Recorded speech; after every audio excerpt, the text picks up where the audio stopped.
kita akan bahas yang kaitannya dengan sudah kelihatan belum deh?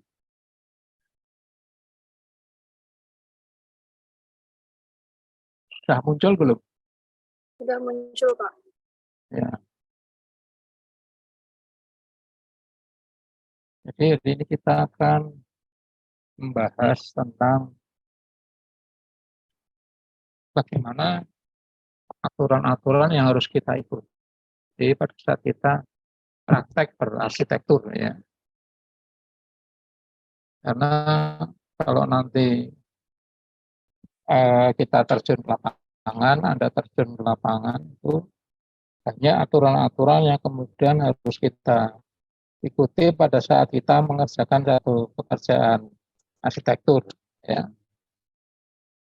Nah, tentu saja aturan itu ya, itu didasari dari Undang-Undang Dasar ya UUD 45 kita ya. Kemudian juga ada ketetapan MPR ya, ada undang-undang ya atau peraturan pemerintah pengganti undang-undang ya yang biasa disebut dengan Perpu ya. Kemudian ada peraturan pemerintah, ada peraturan presiden, ada peraturan daerah provinsi, ada peraturan daerah kabupaten yang biasanya kalau kabupaten itu bentuknya adalah perda ya, peraturan daerah. Ya. Itu hierarki yang ada di negara kita. Nah, undang-undang yang berkaitan dengan kegiatan kita berarsitektur itu bentuknya bisa undang-undang, bisa peraturan pemerintah, bisa peraturan presiden, ya. Jadi mulai dari yang undang-undang sampai yang peraturan daerah, undang-undang atau peraturan pemerintah,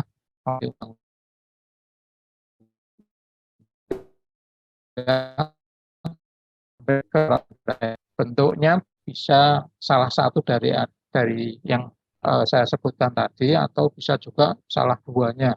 Ya. Nah, pada saat kita berpraktek sebagai arsitek ya, maka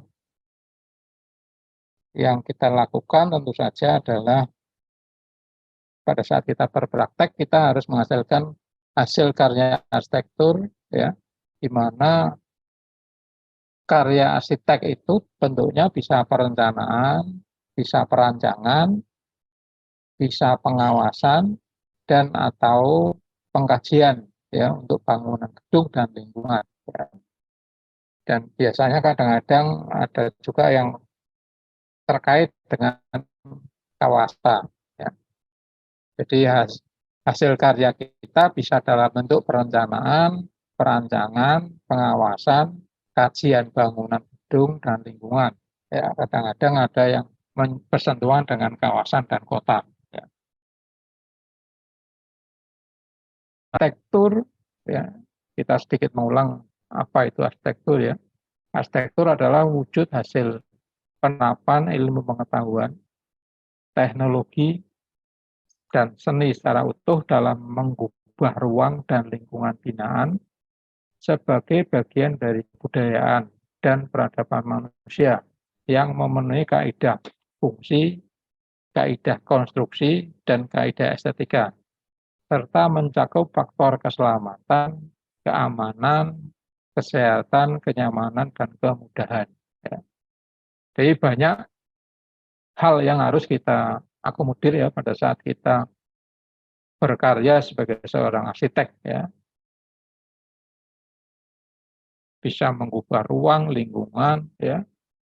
Kemudian harus memenuhi kaidah fungsi, kaidah konstruksi, kaidah estetika, dan bisa harus mencakup faktor keselamatan, keamanan, kesehatan, kenyamanan, dan kemudahan. Ya. Nah, hasil karya kita cakupannya harus sebanyak itu. Ya. Nah, pada saat kita kemudian berpraktek sebagai arsitek, maka tentu saja harus ada pihak pihak kedua yang memanfaatkan jasa kita. Ya. kita sebagai penyedia jasa, ya. Kemudian ada juga yang memakai jasa kita yang kita sebut dengan pengguna jasa, ya. Nah, untuk bisa mendapatkan satu pekerjaan dalam artian saat kita berpraktek sebagai seorang arsitek, ya, jalannya itu bisa macam-macam, caranya bisa macam. Misalnya ya, kita bisa ikut lomba, kita bisa ikut sayembara, ya. Yang itu kadang-kadang kalau nanti Anda sudah menjadi anggota IAI, ya, Anda masuk ke ke websitenya IAI, ya. Di situ banyak sekali pengumuman-pengumuman tentang lomba atau sayembara. Atau Anda sekarang pun sebetulnya kalau Anda mau, ya, Anda sebagai mahasiswa arsitektur, ya, bisa ikut lomba. Karena kadang-kadang ada lomba yang memang pesertanya itu diharapkan dari mahasiswa, ya. Artinya ada peserta umum. Peserta umum kan tidak harus arsitek, ya, bisa juga mahasiswa arsitektur. Ya, itu pekerjaan yang bisa kita dapatkan dari lomba atau sayembara. Biasanya pemenang lomba, ya, pemenang lomba itu kalau nanti hasil lombanya mau diwujudkan dalam bentuk bangunan, pemenang lombanya atau pemenang sayembara biasanya yang diserai untuk membuat gambar desainnya, ya, membuat gambar DED-nya, ya, pemenang lombanya biasanya. Nah, cara yang kedua untuk mendapatkan pekerjaan yaitu dengan cara pelelangan, ya. Nah, pelelangan ini sudah diatur dalam Perpres, ya. Perpres itu peraturan Presiden RI nomor 12 tahun 2021, ya, yang isinya tentang perubahan atas Perpres nomor 16 tahun 2018 tentang pengadaan barang atau jasa pemerintah, ya. Nah, ini mengatur tentang pelelangan, ya, yang diadakan oleh institusi atau instansi pemerintah. Kalau misalnya ya PU mau mengadakan pelelangan, itu aturannya harus mengikuti aturan dari Perpres ini. Ya, itu cara yang kedua. Cara yang ketiga adalah dengan hubungan personal, ya. Misalnya ya, Anda punya teman Anda minta tolong untuk dibikinkan gambar rumah tinggal misalnya. Itu hubungan personal. Atau bisa juga Anda punya teman yang berposisi atau mempunyai posisi tertentu di suatu perusahaan, ya. Kemudian Anda punya kontaknya, Anda hubungan, yang akhirnya pada satu hasil akhir dimintai tolong untuk membuat gambar desain misalnya. Nah, itu hubungan personal, ya. Kemudian bisa juga Anda pasang iklan, ya, di sosial media, ya. Itu sudah banyak sekarang kalau Anda cari di internet, ya. Banyak arsitek-arsitek itu yang kemudian menawarkan jasanya melalui sosial media, apakah itu lewat Facebook atau lewat TikTok atau lewat apalagi ya Instagram, ya Twitter dan lain sebagainya, ya. Kemudian yang lainnya yang bisa Anda lakukan adalah memasukkan company profile ke institusi swasta, ya. Company profile itu adalah data diri, ya, atau daftar riwayat pekerjaan lah. Jadi Anda kalau nanti sudah jadi arsitek, Anda bisa bikin company profile yang memperlihatkan bahwa Anda pernah mengerjakan ini, Anda punya pengalaman ini, Anda punya pengalaman macam-macam, ya. Intinya adalah mencoba untuk menawarkan jasa kita ke institusi tertentu yang kita di company profile tadi. Itu cara-cara yang bisa kita lakukan, ya, untuk mendapatkan satu pekerjaan, ya.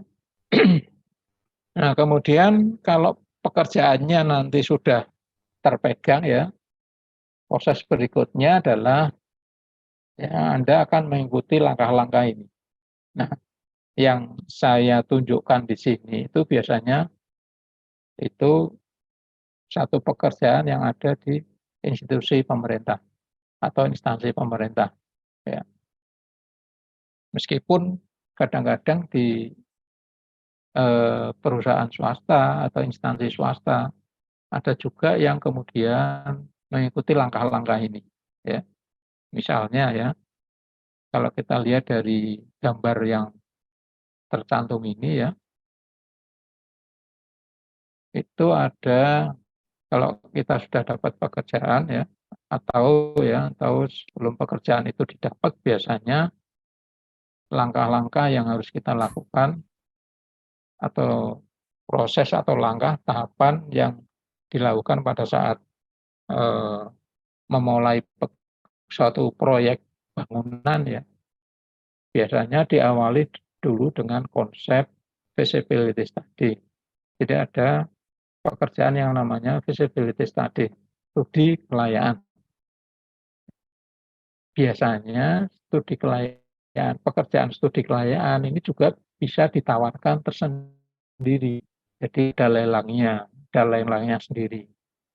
Dalam bentuk pekerjaannya adalah studi kelayaan. Nah, biasanya kalau studi kelayaan sudah ada ya, kemudian yang berikutnya adalah pembuatan desain, tahapan pembuatan desain. Ya. Nah, tahapan pembuatan desain ini biasanya juga ada ditawarkan tersendiri dalam suatu proses lelang. Ya. Jadi ada konsep visibility, pembuatan konsep atau studi kelayaan itu biasanya juga bisa ditawarkan dalam suatu proses pelelangan. Pekerjaan tersendiri. Nanti pembuatan gambar DED-nya itu juga satu pekerjaan tersendiri. Ya, jadi dalam satu pelelangan pekerjaannya bisa dalam bentuk studi kelayaan atau bisa juga dalam bentuk pembuatan gambar DED. Ya. Jarang ada pekerjaan yang dua-duanya ini dijadikan satu, jarang. Biasanya ini disendirikan. Studi kelayaan sendiri, pekerjaan desain sendiri. Ya. Urut-urutannya seperti ini. Ya. Tapi kalau kita melihat di lapangan nanti, kadang-kadang visibility study-nya ini kadang-kadang ada yang tidak dilakukan. Ya. Jadi misalnya langsung ke langkah yang kedua ini, langsung pelelangan yang terkait dengan pembuatan DED, tidak melalui langkah studi kelayaan. Sering ada pekerjaan-pekerjaan yang seperti itu. Jadi tidak langsung, tidak diawali dengan studi kelayaan, tapi langsung ke desainnya. Ya. Sehingga pelelangannya ya langsung ke pelelangan desain. Nah, setelah tahapan desain selesai, ya, tahapan desain selesai dibuat, maka berikutnya adalah ada pelelangan. Procurement itu pelelangan, ini proses pelelangan. Nah, pada saat pelelangan, ya, kalau yang melakukan pelelangan itu atau yang mengadakan pelelangan itu adalah instansi pemerintah, maka ada aturan-aturan tertentu yang harus diikuti. Yang tadi di sini sudah saya sebutkan ya. Nah, ini kalau proses pelelangan harus mengikuti aturan yang ada di sini. Perpres nomor 16 tahun 2018 itu yang terakhir, aturan yang terakhir. Nah, setelah proses pelelangan selesai, mendapatkan satu pemenang, maka proses berikutnya adalah proses konstruksi, pelaksanaan fisik, ya, proses pembangunannya. Ya. Nah, di proses pembangunan ini nanti akan terlibat berbagai macam komponen atau unsur-unsur yang ikut terlibat di dalam proses konstruksi. Ya. Nah, proses konstruksi selesai, bangunan dibangun sudah jadi, berikutnya adalah proses operasional bangunan, ya, dan juga ada proses maintenance, ya, dan recovery. Bangunan sudah selesai dibangun, proses berikutnya adalah mengoperasikan bangunan tersebut. Ya. Nah, setelah operasional biasanya setiap berapa tahun sekali ada maintenance, ya, ada perbaikan gedung. Ya. Ini tahapan dalam satu pekerjaan yang masing-masing ya itu bisa ada sendiri-sendiri. Misalnya seperti yang tadi sudah saya jelaskan, visibilitas saya sendiri, desain diproses sendiri, konstruksi diproses sendiri. Nah, pada proses visibility study, ya biasanya ini yang terlibat dari berbagai macam tenaga ahli. Ya, yang utamanya kalau bangunan gedung yang utamanya itu adalah arsitek. Bisa juga di sini dibantu karena studi biasanya ada tenaga ahli yang lain ya, ada bisa dari sipil, dari elektro, bisa dari ekonomi atau bisa dari hukum ya. Di proses studi kelayaan ini yang terlibat meskipun yang dibuat itu proyek bangunan gedung ya. Nah, di sini bisa juga terlibat ada ahli hukumnya, ada ahli ekonominya, mungkin juga ada eh, ahli-ahli yang lain yang disesuaikan dengan jenis pekerjaannya. Misalnya ya, kalau yang dilakukan studi kelayaan itu adalah bangunan yang terkait dengan pendidikan, maka pada saat pembuatan proses studi kelayaan itu ada ahli dari FKIP misalnya. Ada bangunan nanti terkait dengan masalah irma hukum misalnya, ya. Nah, itu nanti yang ada ahli hukumnya yang terlibat. Itu di tahapan studi kelayaan. Nah, demikian juga di tahapan desain. Di tahapan desain akan banyak sekali ahli yang terlibat. Yang biasanya kalau di tahapan desain yang menjadi tim leader-nya atau menjadi koordinator utamanya itu adalah arsitek. Ya. Kemudian tenaga ahli yang lain ya, seperti sudah eh, Anda pahami bersama, misalnya teman kita dari sipil, ada tenaga ahli dari elektro, ada tenaga ahli dari mesin, ya. Bisa juga misalnya dari teknik industri atau teknik kimia, ya. Dan tenaga ahli yang lain yang diperlukan sesuai dengan jenis proyeknya, seperti juga pada pekerjaan studi kelayaan tadi. Nah, kemudian setelah gambar selesai, gambar DD selesai, berikutnya adalah proses pelelangan. Ya, proses pelelangan di sini dimaksudkan untuk mendapatkan yang dilelang itu adalah gambar desainnya yang sudah dibuat pada saat proses pembuatan desain. Ya. Nah, di sini dalam rangka untuk mencari kontraktor, dalam rangka untuk mencari kontraktor. Nah, setelah proses pelelangan selesai, kontraktor bisa didapatkan, maka proses berikutnya adalah pembangunan fisik, mulai pembangunan gedungnya. Nah, yang terlibat di sini nanti ada konsultan perencana yang membuat DED-nya, konsultan pengawas, ada kontraktor. Nah, konsultan pengawas biasanya juga bisa diganti dengan konsultan manajemen proyek. Ya, kalau proyeknya besar, biasanya yang terlibat itu konsultan manajemen proyek. Nah, itu proses di konstruksi yang terlibat di konstruksi. Ya, setelah bangunan jadi, ya maka bangunan itu dioperasionalkan. Nah, sebelum dioperasionalkan, bangunan itu harus betul-betul layak untuk difungsikan. Ya, makanya ada yang namanya sertifikat layak fungsi SLF. Jadi sebelum bangunan dioperasionalkan itu harus dinilai dulu oleh konsultan yang menilai bangunan. Apakah bangunan yang sudah selesai dibangun itu layak untuk dioperasikan atau tidak.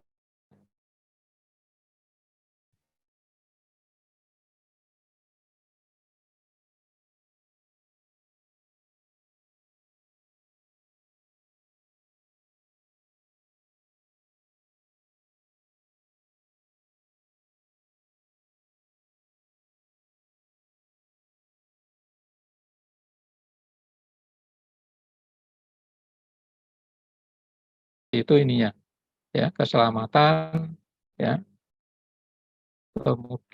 keamanan, ya, kemudahan, kesehatan, kenyamanan, kemudahan. Keselamatan misalnya biasanya kaitannya dengan yang banyak dilihat itu fire protection, ya, ketersediaan pemadam kebakaran. Keselamatan, keamanan itu biasanya kaitannya dengan fire protection. Kemudian setelah itu ada nggak tangga kebakaran, tangga keamanannya kalau ada kondisi darurat. Biasanya juga yang dilihat adalah fungsi kesehatan. Nah, fungsi kesehatan itu biasanya kaitannya dengan utilitas, ya. Misalnya bagaimana Anda menyediakan air bersih, bagaimana air kotornya diolah, ya. Itu, ya. Kemudian fungsi kenyamanan kaitannya dengan sirkulasi udara biasanya. Kesehatan dan kenyamanan sirkulasi udara, biasanya AC. Ya. Nah, yang kemudahan itu biasanya adalah kaitannya dengan bagaimana orang berpindah dari satu tempat ke tempat yang lain. Jadi tata ruangnya, kemudian dari sisi ketersediaan fasilitas untuk difabel misalnya. Ini ada aturannya sendiri. Yang di kemudahan itu ada peraturan pemerintahnya atau saya lupa, nanti kita coba lihat di sini ya. Nah ini. Pada saat kita berada pada tahapan studi kelayaan dan desain, aturan yang harus kita ikuti ini, ya. Pada saat di studi kelayaan dan desain ini, ya, di tahapan ini, ya, aturan yang harus kita ikuti ini, ya, aturan ini harus kita ikuti. Ada Undang-Undang Nomor 28 tahun 2002 tentang bangunan, ada PPRI Nomor 16 tahun 2001 tentang peraturan pelaksanaan Undang-Undang Nomor 28, ada Permen PU Nomor 29 tahun 2006 tentang pedoman persyaratan teknis bangunan gedung, ada Peraturan Menteri PU tentang persyaratan kemudahan, nah ini yang tadi saya sebutkan, kemudahan bangunan gedung, ada Permen PU Nomor 26 tahun 2008 tentang persyaratan teknis sistem proteksi kebakaran pada bangunan gedung dan lingkungan. Ya. Jadi ini aturan yang harus kita ikuti pada kita mendesain. Nah, biasanya aturan-aturan ini kadang-kadang selalu ada perubahan, ya. Sehingga kalau nanti Anda jadi arsitek, Anda harus selalu mengikuti perubahan aturan-aturan itu. Bahkan kadang-kadang muncul aturan baru. Ya, nah, kita harus ikuti. Yaitu di tahapan studi kelayaan dan proses desain, ya. Yang berikutnya di tahapan procurement atau pelelangan, ya, kita harus ikuti tadi yang sudah saya sebutkan, ya, aturannya. Perpres Nomor 16 tahun 2018 tentang pengadaan barang dan jasa. Ya. Ini biasanya hanya berlaku kalau penyedia jasanya itu atau pengguna jasanya itu adalah instansi pemerintah. Kemudian di proyek konstruksi, ya, pada saat tahapan konstruksi itu ada Permen PU, ya, nomor 5 tahun 2016 tentang izin mendirikan bangunan. Ada Permen PU nomor 26 tahun 2007 tentang pedoman tim ahli bangunan gedung. Ya. Dan yang terakhir pada saat operasional itu ada Permen PU nomor 25 tahun 2007 tentang pedoman sertifikat layak fungsi bangunan gedung.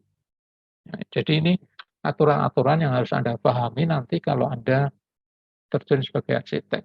Nah, sekarang yang jadi masalah adalah mungkin Anda juga sudah pernah mendengar sekarang itu ada Undang-Undang Cipta Kerja yang kemarin prosesnya sudah disetujui oleh DPR, kemudian oleh masyarakat. Undang-undang ini diajukan ke Mahkamah Konstitusi Kemudian oleh Mahkamah Konstitusi ada keputusan undang-undang ini harus ditunda selama setahun apa 2 tahun, saya lupa ya, untuk diadakan perbaikan, ya. Tapi kemudian yang terakhir kemarin pemerintah membuat undang-undang ini dijadikan perpu, peraturan pemerintah pengganti undang-undang. Nah, sehari atau 2 hari yang lalu, perpu tentang cipta kerja itu disahkan oleh DPR. Ya. Nah, perpu cipta kerja yang sekarang sudah otomatis kalau sudah disahkan oleh DPR itu sudah menjadi undang-undang. Sekarang sudah menjadi undang-undang cipta kerja, ya, di mana di dalamnya undang-undang cipta kerja itu menggabungkan beberapa undang-undang yang sekarang sudah ada. Termasuk yang ini tadi sudah kita sebut ini. Banyak aturan-aturan ini sekarang dilebur jadi satu di undang-undang cipta kerja. Ya. Yang dilebur di undang-undang cipta kerja itu diantaranya ini ada undang-undang tentang arsitek, jasa konstruksi, rumah susun, ada tentang perumahan dan kawasan, rumah sakit, penataan ruang, ya. Intinya ada 82 undang-undang yang dilebur menjadi undang-undang cipta kerja, ya.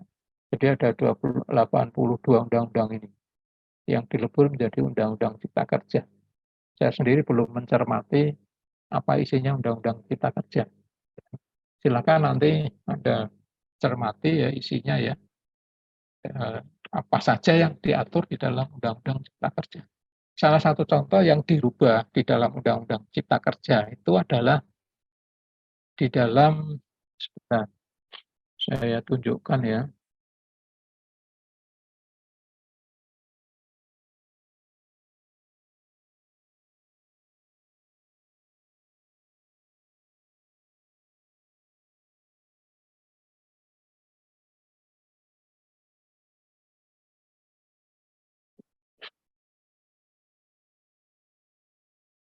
Sudah muncul deh. Sudah, Pak. Ya. Ini adalah, sebentar,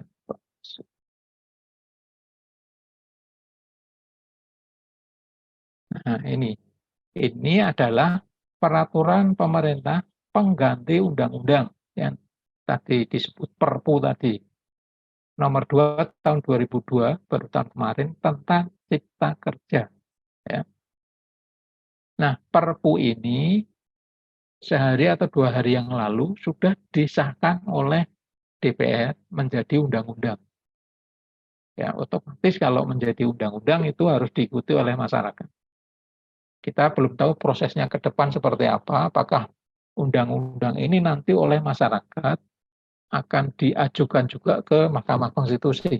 Ya, kita belum tahu nanti prosesnya seperti apa. Ya. Nah, yang salah satu yang dirubah itu, sebentar saya tunjukkan tadi.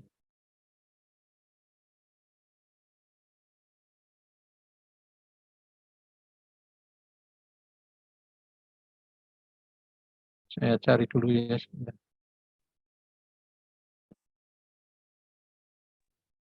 Nah, ini. Perhatikan nomor 11 ini ya. Yang ini ya. Persetujuan bangunan gedung adalah perizinan yang diberikan kepada pemilik gedung, pemilik bangunan gedung untuk membangun baru, mengubah, memperluas, mengurangi, dan atau merawat bangunan gedung sesuai dengan standar teknis bangunan gedung. Ya. Dengan adanya undang-undang ini, maka istilah yang dulu kita kenal dengan sebutan IMB, ya sekarang sudah diganti istilahnya.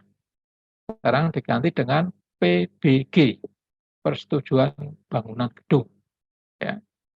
Dan ini di instansi-instansi pemerintah ini sudah diberlakukan.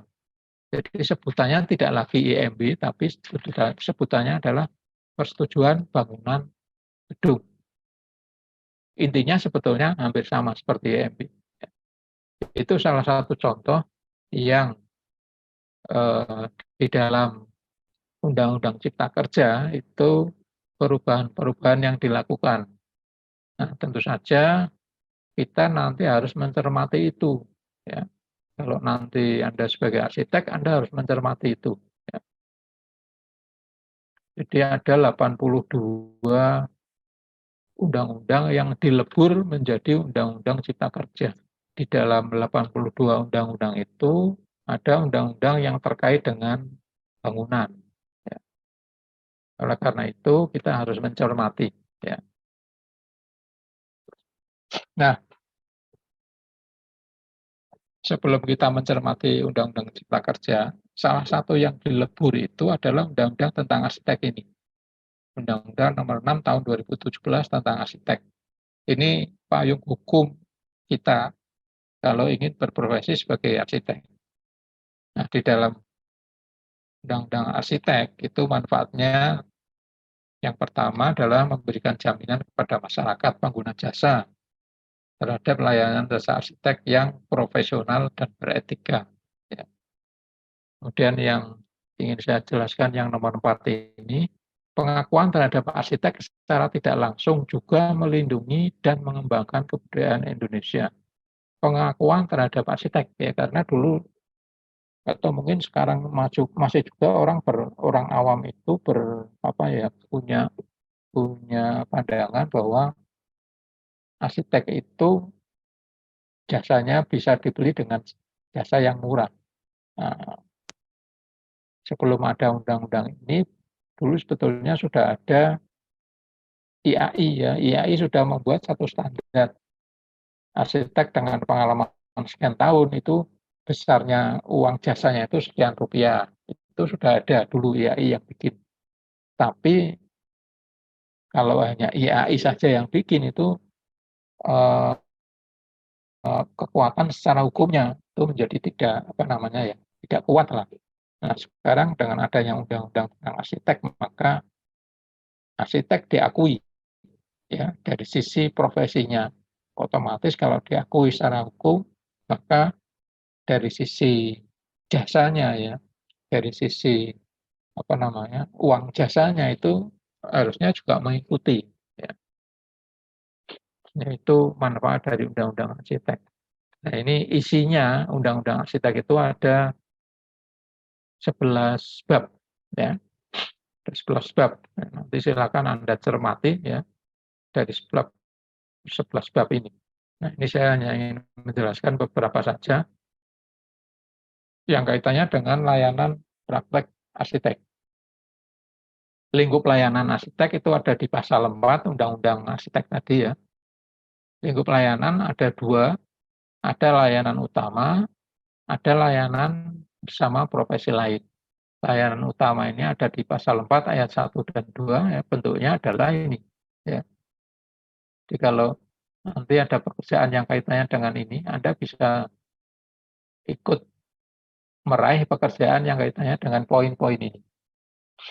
Misalnya penyusunan studi awal tadi, studi kelayakan, perancangan bangunan gedung dan lingkungan, ada pelestarian bangunan gedung dan lingkungan, ada perancangan tata bangunan dan lingkungan, ada penyusunan dokumen perencanaan teknis atau DED ya, ada pengawasan aspek arsitektur pada pelaksanaan konstruksi.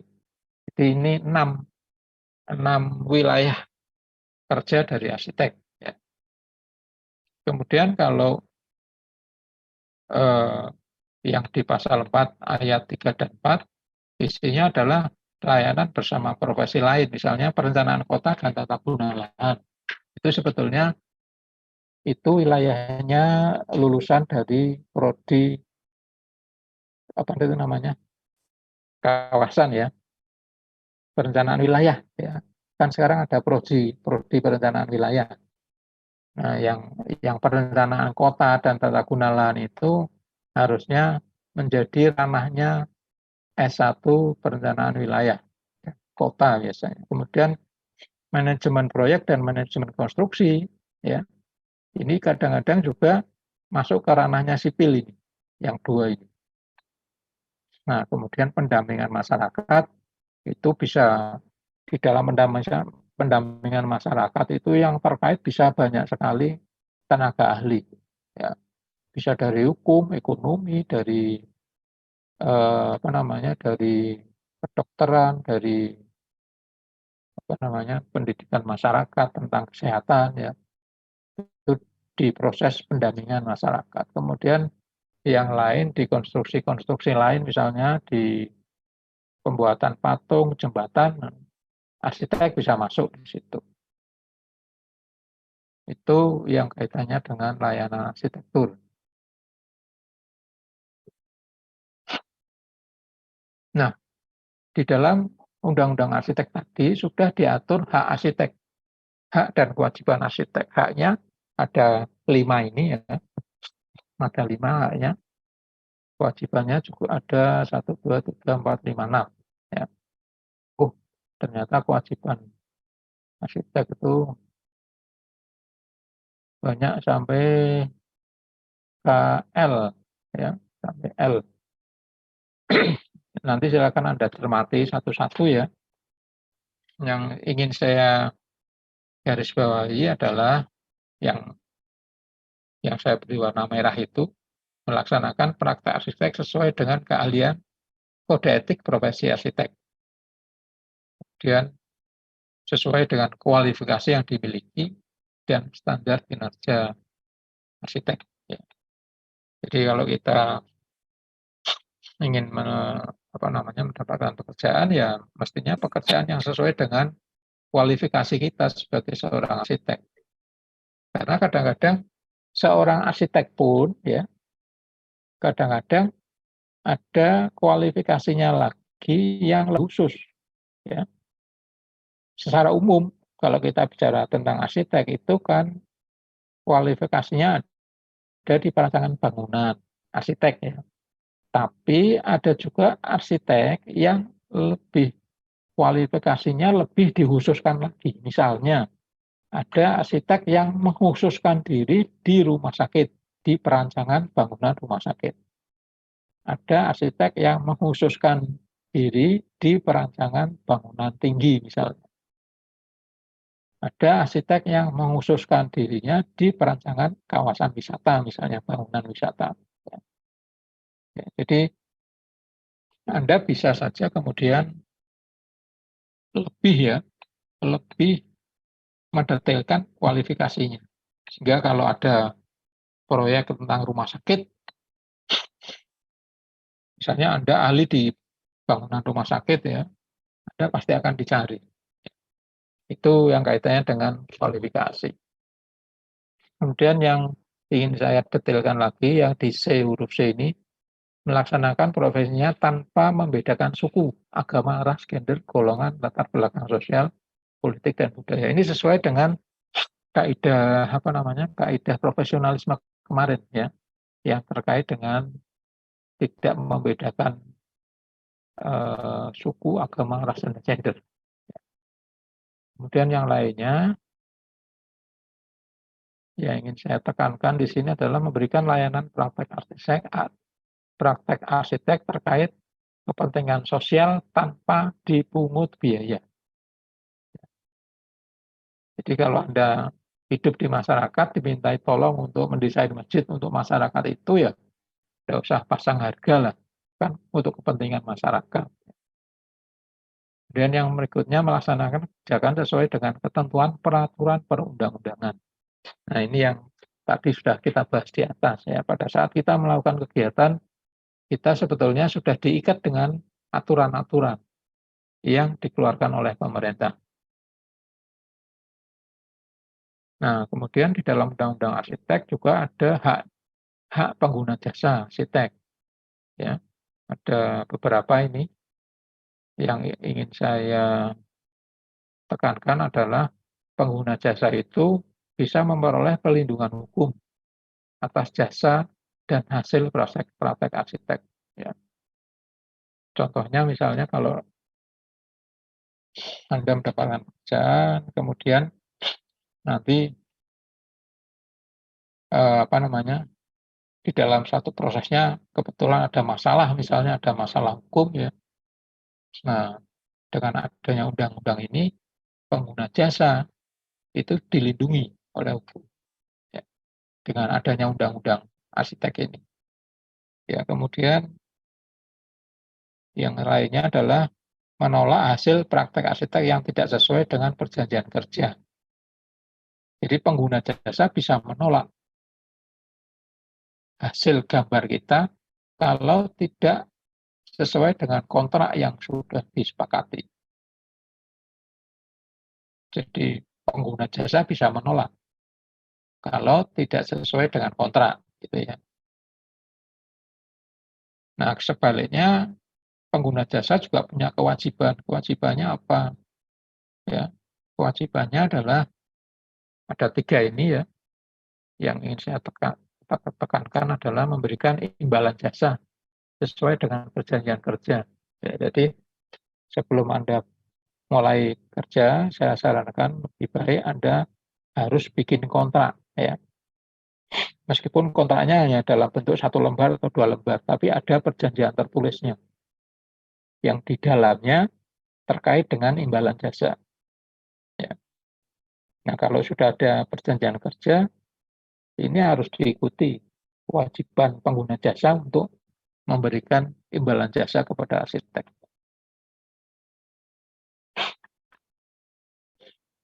Nah, kemudian ini ada sedikit tentang undang-undang tentang bangunan gedung ya, yang sebetulnya ini sudah dimasukkan ke undang-undang cipta kerja tadi. Ya, saya belum sempat mencermati yang undang-undang cipta kerjanya, tapi di dalam undang-undang bangunan gedung ini sebetulnya isinya adalah pengaturan tentang gedung tentu saja ya, yang kemudian diatur lebih teknis lagi di PP 16 ini sebetulnya tahun 2021. PP 36 ini sudah diperbaharui lagi dengan PP nomor 16 tadi yang di atas sudah saya ganti. Isinya adalah pedoman teknis dan standar teknis. Kemudian peraturan daerah tentang bangunan gedung. Ya. Nah, isinya ini. Di dalam Undang-Undang Bangunan Gedung isinya ini. Ada 8 bab, ada fungsi bangunan, persyaratan bangunan gedung, penyelenggaraan bangunan gedung, peran masyarakat, pembinaan, sanksi administratif, dan ketentuan peralihan. Kemudian juga ada undang-undang tim ahli bangunan gedung. Ya, ini bentuknya bukan undang-undang, tapi permen PU. Ya. Tapi ini sekarang dengan adanya undang-undang cipta kerja ini sudah tidak lagi berlaku. Ya. Saya belum mencermati lagi. Ya. Nah, sebagai penutup ini ada satu, kenapa kita perlu menerapkan teknologi tadi, menerapkan apa tadi yang di atas, coba saya lihat lagi, nah ini, menerapkan ilmu pengetahuan, teknologi, dan seni secara utuh, ya, supaya tidak terjadi seperti ini. Nah, kalau menurut Anda, ini yang janggal apa dari gambar ini? Nah, saya tunjukkan. Gambar ini. Gambar ini yang janggal apa ini? RAM-nya mungkin, Pak. Nah, RAM-nya. Ya, kalau di gambar ini RAM-nya kan hampir sama, kemiringannya disamakan dengan tangga. Ini kan nggak mungkin. Ya, enggak. Ya. Kemudian yang ini. Ya. Nah, yang ini.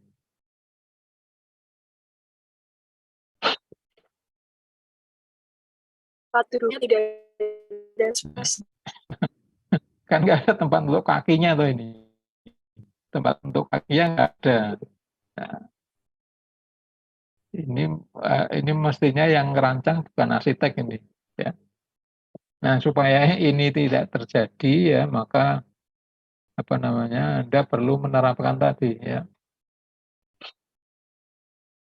Ini kasus yang kedua juga sama ya. Ya, supaya ini tidak terjadi ya, Anda perlu kenapa Anda harus menuntut ilmu di prodi arsitektur tadi. Ya. Ini ada beberapa contoh kasus yang ya kadang-kadang kontraktor mestinya juga tahu kalau ini sebetulnya nggak betul. Tapi kontraktor itu pegangannya kan pada gambar. Ya. Untuk pelaksanaan fisik di lapangan, kontraktor itu pegangannya pada gambar. Kontraktor tidak boleh merubah gambar, kecuali atas persetujuan dari perencana. Ya. Nah, kalau perencananya tidak aktif, bisa muncul kasus-kasus seperti ini. Ya. Kontraktornya tidak bisa disalahkan kalau dia sudah mengikuti gambar. Ya.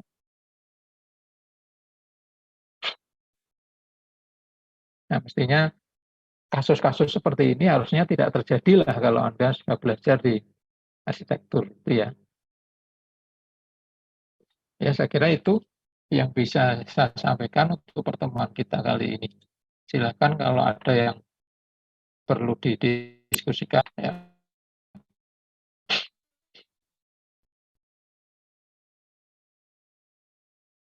Yang bertanya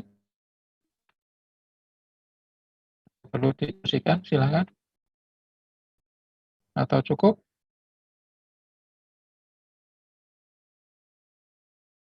Halo.